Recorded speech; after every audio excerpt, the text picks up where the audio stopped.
Баршаңызға сәлем. Сіздермен тез әрі оңай дайындалатын кекстің рецептімен бөлісетін боламын. Құрамы өте қолжетімді, дәмі керемет болып шығады. Сіздердің көңілдеріңізден шығатынына сенімдімін. Видеоны соңына дейін көріңіздер. Керекті өнімдердің мөлшерін видеоның төменгі жағынан таба аласыздар. Құрғақ ыдысымызға жұмыртқамызды саламыз, шым-шым тұз саламыз және де жақсылап араластырамыз.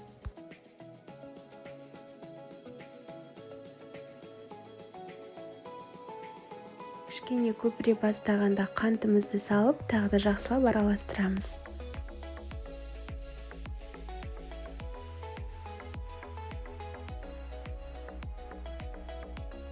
Қантымыз ерігенше осылай араластырып аламыз.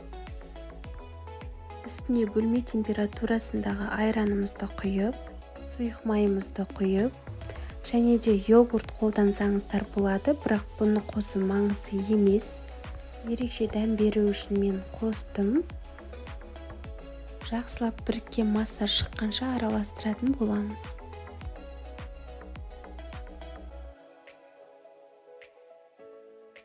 Разрыхлителімізді және де ұнымызды електен өткізіп ыдысқа салып аламыз.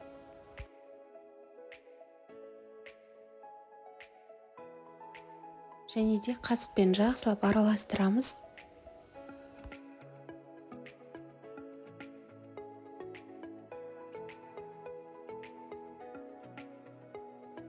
Осы ұнымызды 3 бөліктен бөліп, електен өткізіп ыдысымызға салып, және де жақсылап біріккен масса болғанша араластыратын боламыз.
Осындай қоюлықтағы бізде қамыр шығады.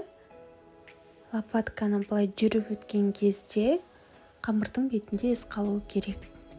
Алдын ала майлап алған формамызға тестамызды құятын боламыз. Сіздер кез келген форманы пайдалансаңыздар болады. Және де 180 градуста қызып тұрған пеште 35-40 минут шамасында пісіріп аламыз. Кекстің піскендігін шпажканың көмегімен анықтаймыз. Піскен соң осылай сахарный пудрамен сәндеуге болады.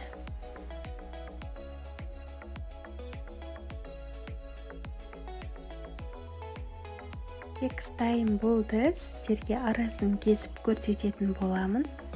Өте жұмсақ, сондай нәзік болып шығады. Жасап көруге сіздерге кеңес беремін. Дәмі көңілдеріңізден шығатынына сенімдімін. Мінекей сондай нәзік, жұмсақ болып шықты. Сіздер де жасап көріңіздер. Және де менің арнама тіркелуді ұмытпаңыздар. Лайк басып, қоңыраушаны басып өтіңіздер. Алда тағы да керемет рецепттермен бөлісетін боламын. Назарларыңызға рахмет. Сау болыңыздар.